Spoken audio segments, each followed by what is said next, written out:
င်္ဂလာပါရှင်ဒီနေ့သမီးစားမှာကတော့စမူစာတုပ်အလွမ်းကြီးအိမ်ဒီမှာရအောင်ရက်ပြီးတဲ့စမူစာတုပ်နဲ့ဒါကတော့ဘယ်လိုခေါ်ရလဲကျွန်မမသိဘူးဒီမှာအလုပ်တွေမှာသူများဝယ်ခဲ့သူတို့တွေဝယ်ခဲ့ပြီးတော့ဗောနော်ချက်မဲ့ဟာတွေ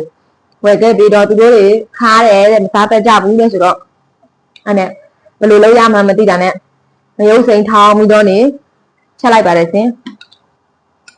အဲ့ဒီချိန်ကအလုပ်တွေမှာဖုံးသိမ်းတဲ့အချိန်ဆိုတော့ချက်တာကိုတော့မတင်လိုက်ရဘူးပေါ့နော်မယုတ်စိန်ကိုထောင်းအနီရောအစိန်ရောထောင်းပြီးတော့နေ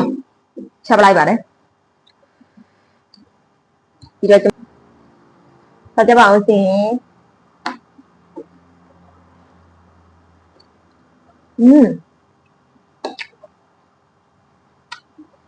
ခါတော့တင်ငါပြီလို့ပဲဒါမှစားလို့ရတာ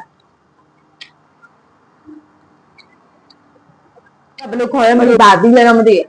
ပဲလို့မျိုးစီလေးတွေ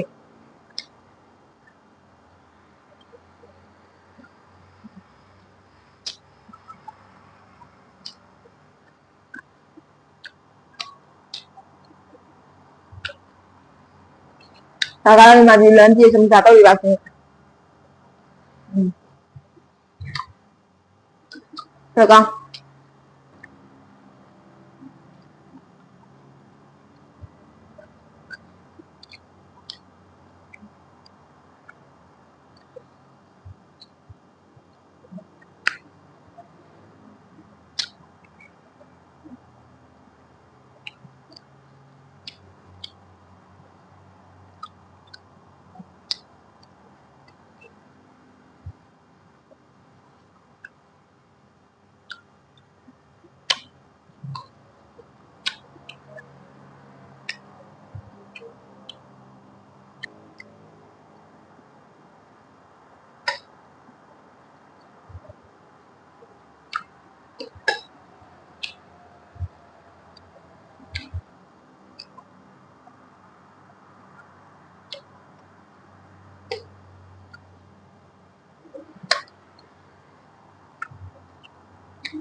တော့လည်းမစားရတဲ့ကြောင်လည်းမစားကောင်းနေရပဲ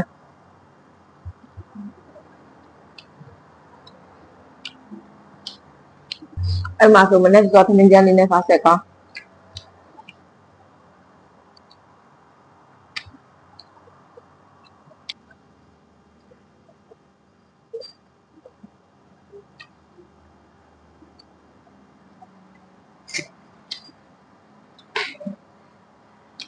စားလို့လည်းကုန်ပြီပိုက်လေတင်းဆိုတော့ဒီနေ့ရတယ်ဒီလောက်ပါပဲရှင်